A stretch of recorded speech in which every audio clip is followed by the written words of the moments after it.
다시 뵙게 되어서 너무 반갑고 또 감사합니다. 오늘 이 본문 말씀은 여러분이 너무나도 잘 아시는 말씀이죠.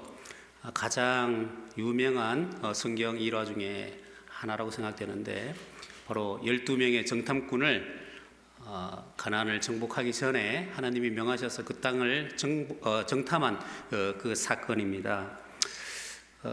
우리 말에 지피지기면 백전불패라 그런 말이 있잖아요. 전쟁에서 승리하기 위해서는 나를 알고 적을 알면 된다, 그런 말이죠.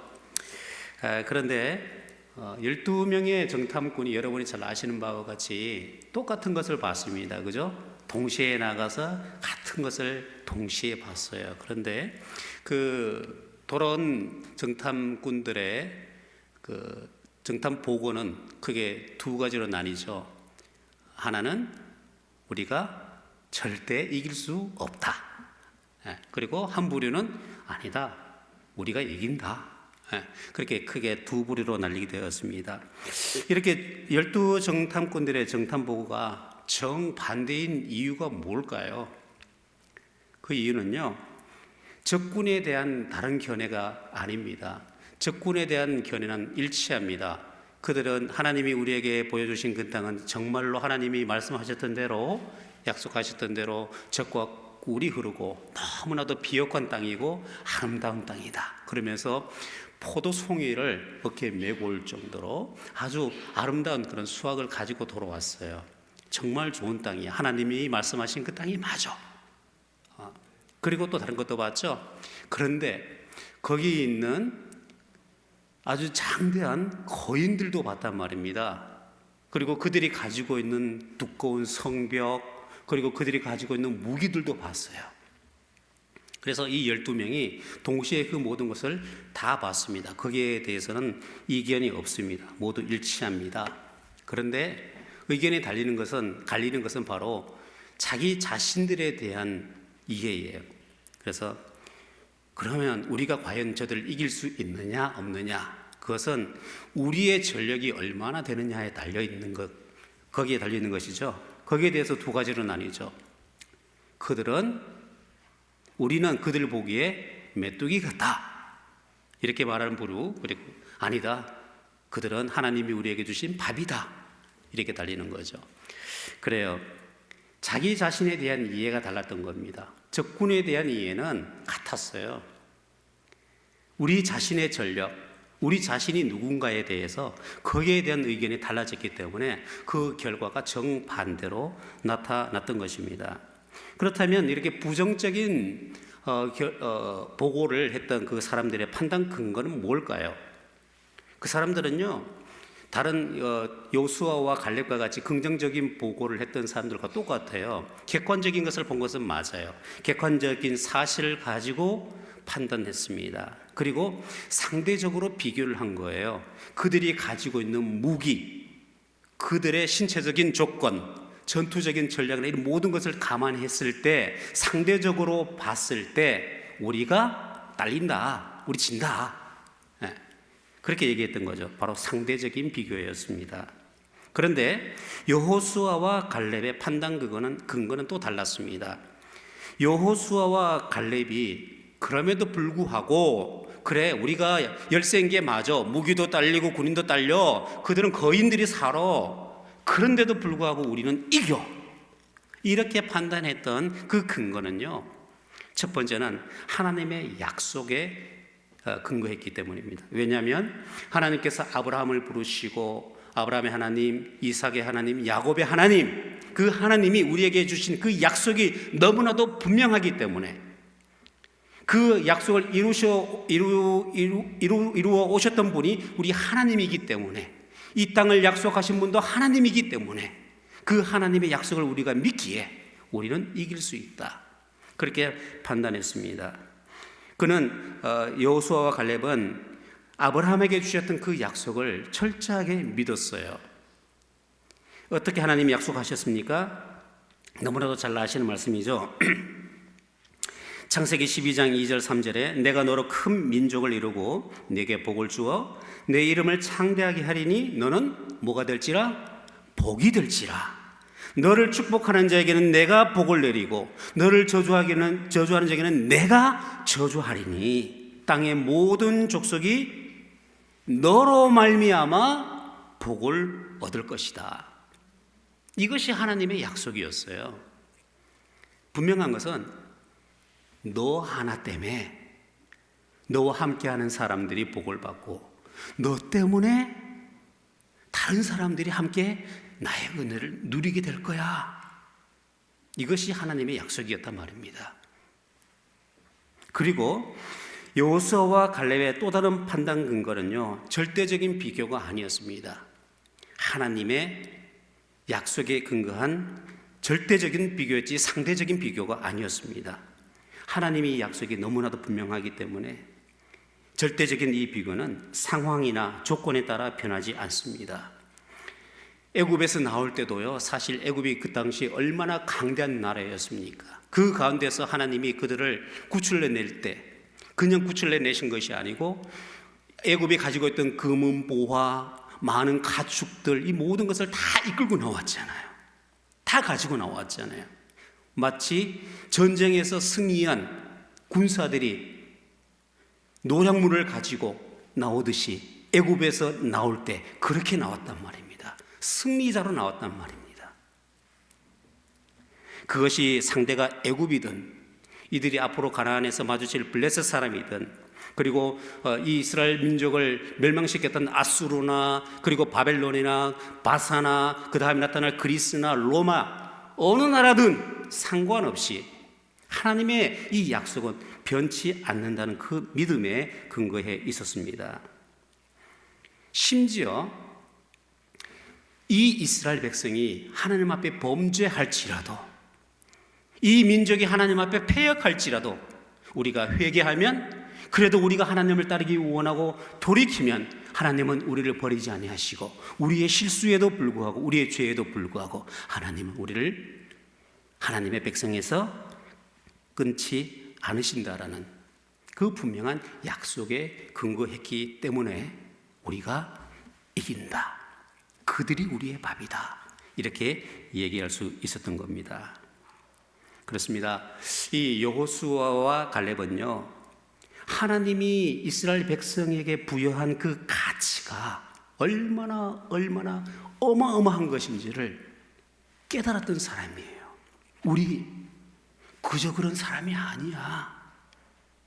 우리가 애굽의 노예로 있었지만 우리 세상 사람들이 무시하는 그런 사람 아니야.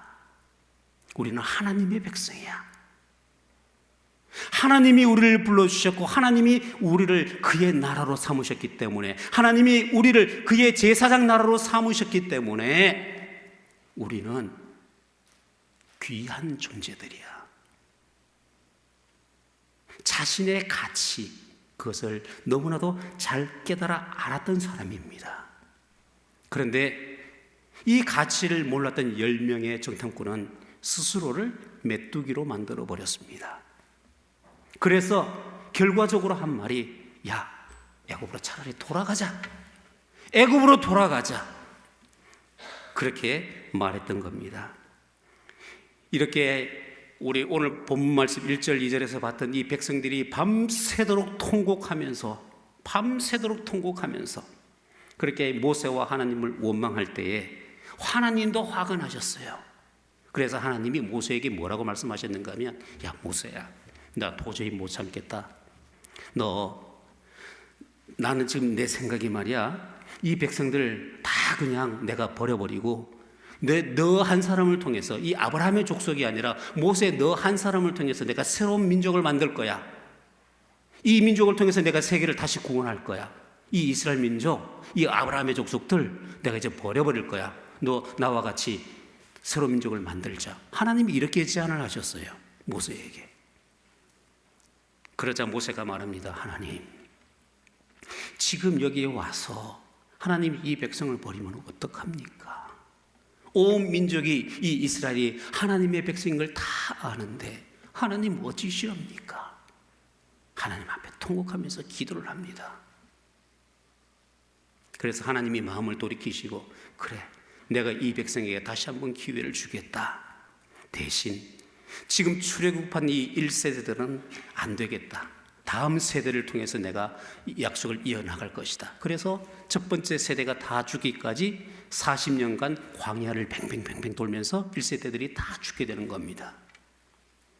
그 1세대들, 하나님이 주신 그 가치를 무시하고 하나님이 자신들을 귀하게 여겼던 이 하나님의 은혜를 무시했던 이 사람들은 광야에서 그냥 먹다가 죽은 인생이 되고 말았습니다. 이 사람들이 애굽으로 돌아가자 했던 목적이 무엇입니까? 거기에는 고기가 있고 물이 있고 거기에는 부치와 마늘이 있었어. 이 광야에는 그게 없어. 나 그거 먹고 싶어. 나 그거 누리고 싶어.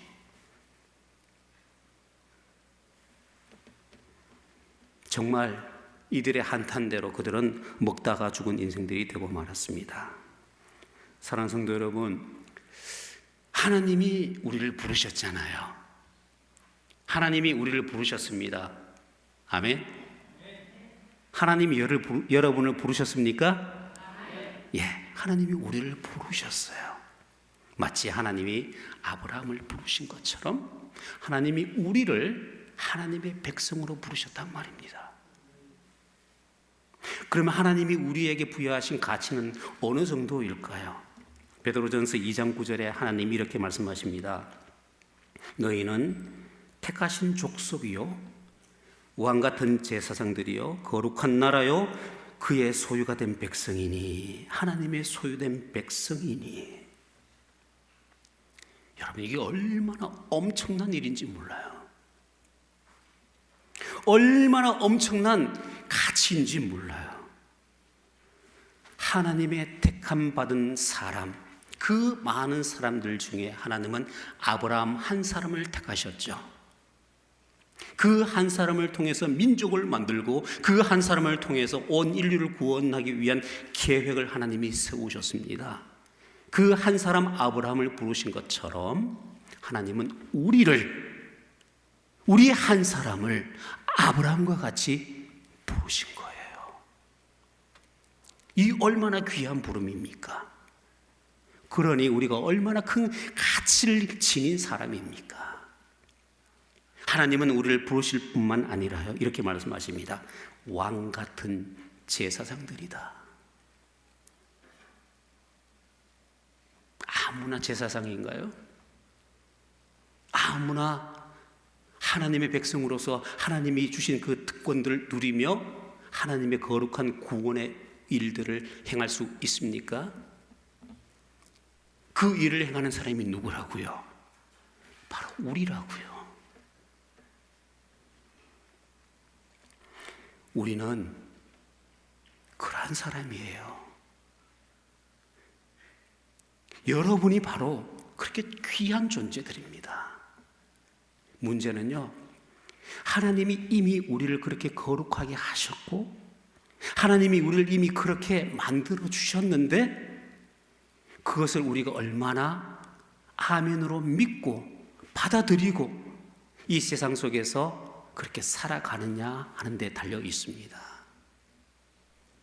여러분, 거울을 볼 때마다요, 참, 내가 참 이렇게, 여러분 죄송합니다. 내가 벌써 이렇게 나이가 들어가나 이런 생각이 들어요. 제 딸이 5살 때인가 6살 때인가 그 노래를 부르더라고요. 내 나이가 어때서 뭐 그 노래를 부르더라고요. 뭐 사랑 뭐라고? 나이가 있나요? 뭐 그 노래를 부르더라고요. 꼬마의 5살 6살짜리 그 노래를 부르는데 사랑의 나이가 있나? 그 노래를 부르는데요. 설교 준비를 하면서 그 생각이 났어요. 내 나이가 어떻든, 내 지위가 어떻든, 내가 가진 것이 많든 없든, 내가 많이 배웠든 적게 배웠든, 세상 사람들이 나를 어떻게 보든 하나님은 너 내 거야. 내가 지명하여 불렀나니 너는 내 것이라. 이것이 하나님이 우리를 보고 있는 시선입니다.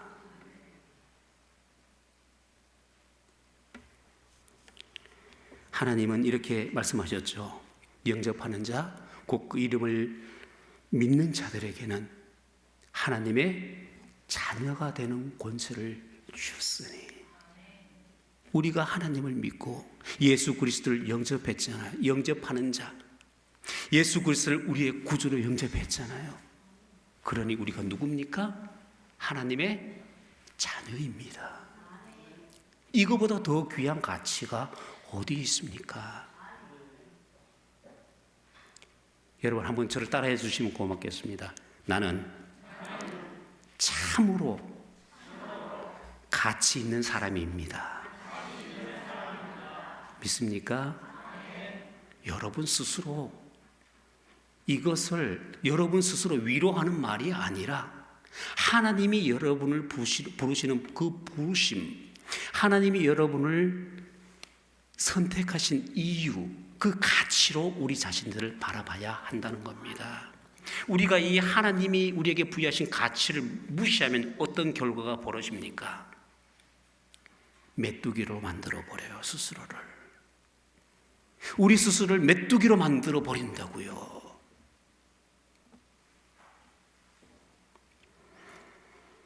우리 잘 알잖아요. 우리를 하나님의 자녀 삼기 위해서 예수님이 어떤 희생을 치르셨는지. 예수님은 우리의 모든 죄를 예수님의 십자가와 함께 못 박으셨습니다. 예수님이 십자가에 못 박혀 돌아가실 때 우리의 모든 더러운 것들, 우리의 모든 못난 것들, 모난 것들, 이 모든 것을 예수님의 손과 발과 함께 다 못 박아 버리셨어요. 그리고 말씀하시기를 너는 내 것이라.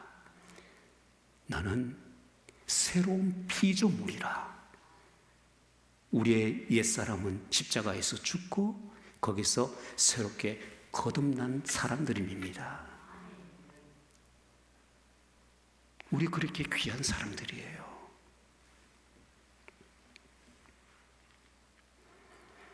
여러분, 하나님이 주신 이 가치를 아는 사람들은요, 이것을 생각하고 이 하나님의 은혜를 아는 사람들은요, 자기 자신을 사랑합니다. 그래, 하나님이 나를 이렇게 사랑하시고 하나님이 나를 이렇게 아끼시는데 나도 내 인생 사랑해야지. 하나님이 내게 주신 이 생명의 소중한 이 시간을 나도 사랑해야지.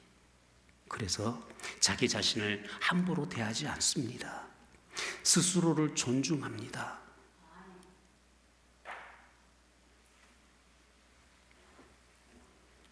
그래서 무가치한 삶을 살지 않습니다. 대충 살지 않습니다. 조건이나 환경에 매여서 원망하고 그러다가 시간 낭비하다가 이 세상을 떠나는 그런 인생을 살지 않습니다.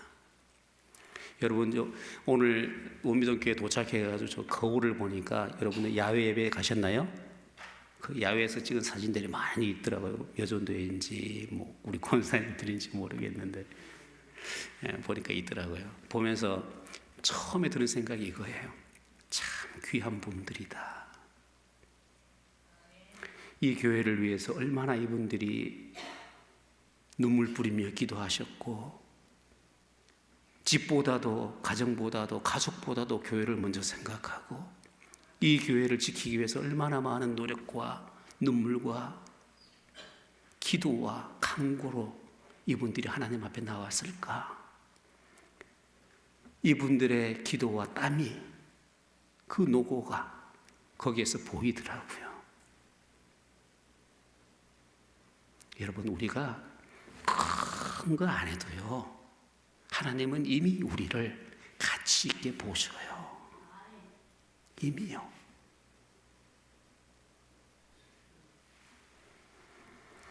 하나님이 주신 가치를 아는 사람들은요, 한편 다른 사람도 사랑해요. 나뿐만 아니라 내 옆에 앉아있는 이분도 하나님이 나만큼 소중하게 여기셔서 이렇게 사랑하시고 예수 그리스도를 통해서 구원하신 사람이니 얼마나 귀합니까? 얼마나 귀합니까? 저희가 필리핀에서 처음에 사역할 때요, 의료 선교를 처음에 시작했었어요. 의료 선교를 하는데 하나님, 의사가 필요한데 하나님 의사 좀 보내주세요. 그렇게 기도를 했는데요, 거의 일주일 만에 하나님이 응답하시더라고요. 일주일 만에 거의 응답을 하신 것 같아요. 아주 좋은 의사 선생님을 보내주셨어요. 한국으로 치면은 한국 서울 의대 교수님, 그 교수님 출신이거든요. 그런 분을 만났는데 이분이 아무런 조건 없이 일주일에 한 번씩 꼬박 나오셔가지고 환자들을 한 사람 한 사람 만지면서 기도하면서 치료하는데요, 야, 참 귀하다. 그 나라도 의사는 굉장히 존중받고 굉장히 돈을 많이 벌 수 있는 직업이거든요. 근데 일주일에 하루를 그렇게 포기하고 나와가지고 헌신한다는 건 쉽지가 않아요, 사실은. 물론 이분은 은퇴하셨지만 다른 길로도 많은 돈을 벌 수 있었고 할 수 있었지만, 아무도 돌아보지 않는 이 낙오된 곳에, 이곳에 오셔서 이분이 그 일을 하시더라고요. 심지어는요, 나중에 알고 봤더니 자기 돈을 털어가지고 약 사주고, 우리 청년 애들, 중고등부 애들, 그때 물론 장학금을 못 주던 그런 시기였지만 애들 몰래 책도 사주고 차비도 주면서 그렇게 헌신하더라고요. 이분이 왜 그랬을까요? 이분들이 얼마나 귀한 존재인지, 하나님 앞에 이분들이 얼마나 소중한 사람인지, 얼마나 가치 있는 사람인지 알았기 때문이잖아요. 여러분, 지금까지 저는 필리핀에 2014년도에 가서 10년을 사역을 했죠. 그러면서 지금 사역하고 있는 바티아 지역에는 9년을 사역을 했습니다. 그런데 아직까지 저희는 건물이 없어요.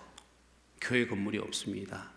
처음에는 농구장을 빌려서 예배를 드렸고, 그 다음에는 지금 이제 대피소가 있거든요. 지진 났을 때 가는 대피소에서 예배를 드리고 있는데,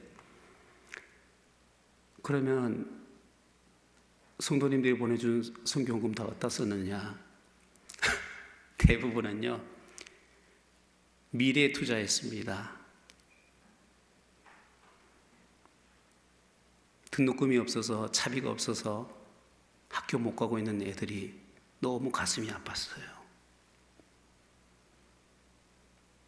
전에도 말씀드렸지만 얘네들에게 꿈을 물어봤을 때 울기만 하던 이 아이들, 그때 하나님의 이 마음이 너무 느껴졌어요.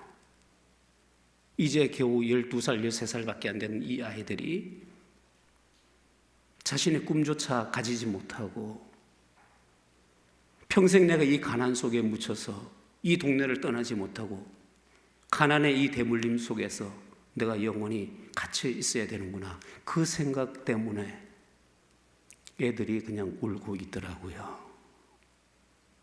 그리고 학교를 포기하고, 어떤 아이는 지금도 물지개를 지고 물배달을 하면서 생계를 이어나간 애들이 있습니다. 그런 아이들을 보면서 하나님, 내가 뭘 해야 됩니까?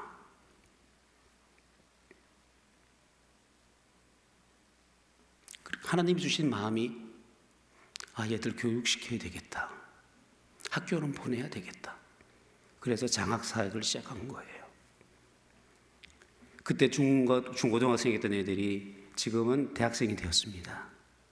우리 대학교 지금 장학금 받고 있는 애들이 14명이고요. 그 중에 2명은 졸업을 했습니다.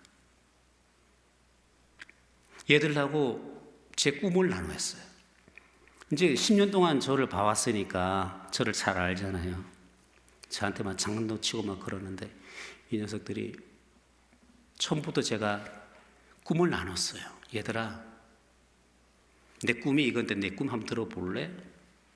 내 꿈은 말이야, 니네들이 대학교를 다 졸업하고 직장을 놓고 그러면 나는 우리가 정말 아름다운 공동체 한번 만들어 봤으면 좋겠어. 가난 때문에 꿈을 포기하고 가난 때문에 모든 것을 내려놓는 그런 후배들은 우리가 만들지 말자.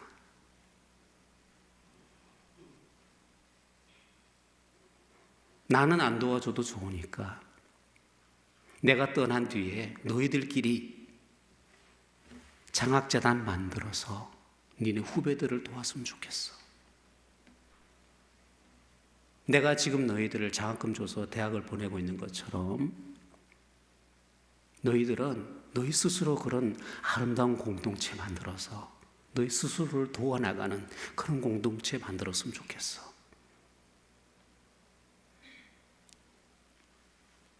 그 중에 대학생 2명이 졸업했는데 한 명은 장학금 딱 한 번 하고 교회를 나오지 않고 있습니다. 그 다음에 또 한 녀석은 지금까지 한 달도 빼먹지 않고 계속 매달 장학금을 하고 있어요. 그것도 상상하지 못할 금액을 하고 있어요. 꿈을 함께 나누고 싶은 거예요. 얘네들은요, 자기의 가치를 알아요. 그래서 하나님이 내게 주신 이 가치를 돈 한 푼, 어떤 물건 하나 때문에 바꾸고 싶지 않아 해요. 예를 들면 한국에서 어떤 구호품이 왔는데요, 나눠주다 보니까 모자라요. 그럼 얘네들은 그거 안 받아요. 아예 그냥 받을 생각을 안 해요. 어른들은 있잖아요, 줄 한 번 섰다가 몰래 뒤에 가서 또 한 번 줄 서거든요. 그래서 제가 세보면 한 85명 되면 100개 사면 남아야 되는데 항상 모자라. 이게 도대체 뭔 일인가. 어른들은 그래요. 그런데 얘네들은 안 그래요. 아예 빠져 있어요. 그 돈 몇 푼, 그 라면 하나, 뭐 먹는 거 하나, 그것 때문에 내가 하나님의 자녀로서의 그 자존심, 하나님이 내게 주신 이 아름다운 가치를 훼손시키지 않겠다는 생각이 있는 거예요. 이만하면 애들 예쁘죠, 그죠? 안 그래요? 안 이뻐요? 좀 이쁘다고 해주세요, 좀.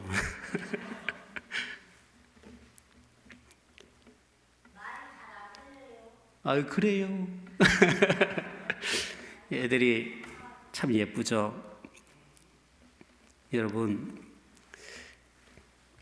마태복음 11장 28절에서 30절을 보면요, 예수님이 이렇게 말씀하셨더라고요. 수고하고 무거운 짐진 자들아 다 내게로 오라. 내가 너희를 쉬게 하리라. 나는 마음이 온유하고 겸손하니 나의 멍에를 메고 내게 배우라. 그리하면 너희 마음이 쉼을 얻으리니 이는 내 멍에는 쉽고 내 짐은 가벼움이니라. 이렇게 말씀하셔요. 그런데 저도 참 그렇거든요. 사실 예수님의 제자로서 예수님을 따라가는 이 인생이 쉽지만 않은 것 같았어요. 즐겁지만 않은 것 같아요. 부름받아 나선 이 몸 어디든지 가오리다. 그렇게 헌신하고 찬송 부르면서 목사가 되었고 했는데요. 조금 더 좋은 교회 갈 걸, 조금 더 사례비 많은 교회 갈 걸, 에이그 그때 그럴 걸. 그런 후회를 제가 했을까요? 안 했을까요? 했어요. 이 인간의 마음이더라고요. 주님을 따랐지만 기쁜 마음으로 그렇게 많이 따라보지는 못했던 것 같아요. 참 부끄럽죠. 근데 이제 조금 알 것 같아요. 이제 조금 알 것 같아요. 주님은 왜 내 멍에는 쉽고 내 짐은 가볍다라고 말씀하셨는지, 내 가치를 바로 아니까 가벼워요.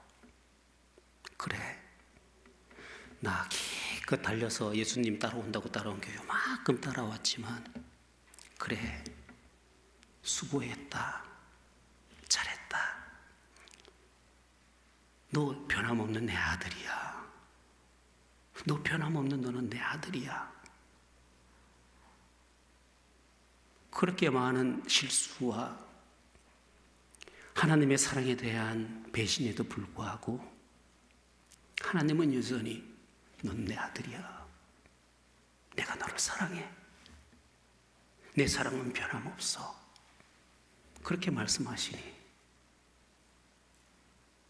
나를 그렇게 귀한 존재로 하나님이 여겨주시니 그래요, 하나님 내가 할 수 있는 만큼 요만큼은 해볼게요.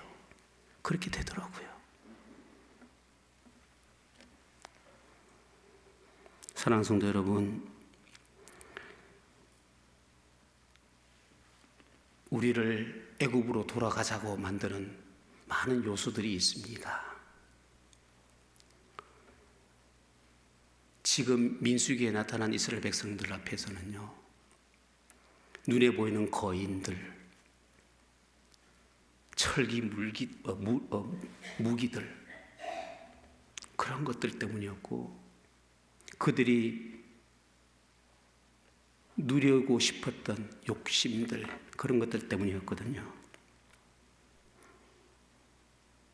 근데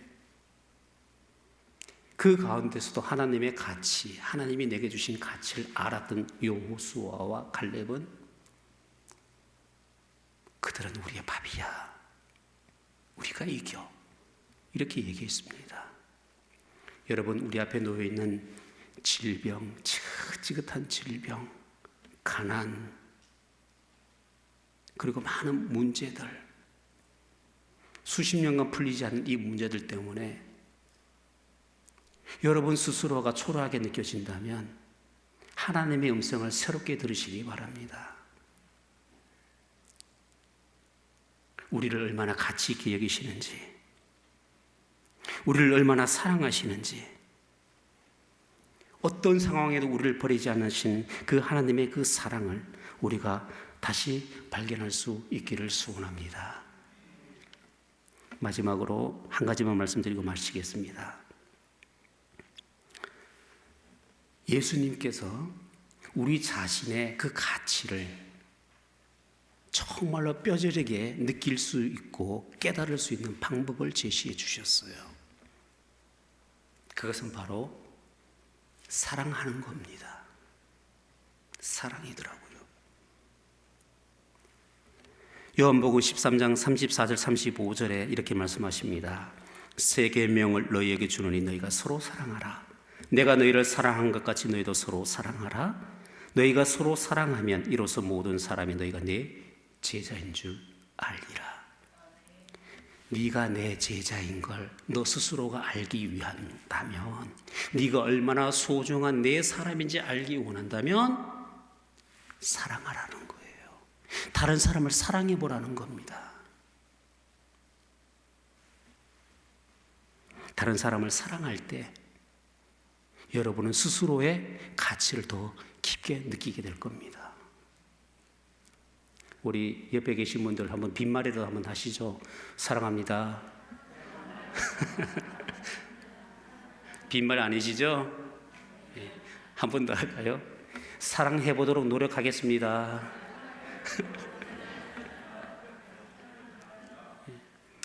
그 자세만으로도 소중한 것 같아요, 여러분.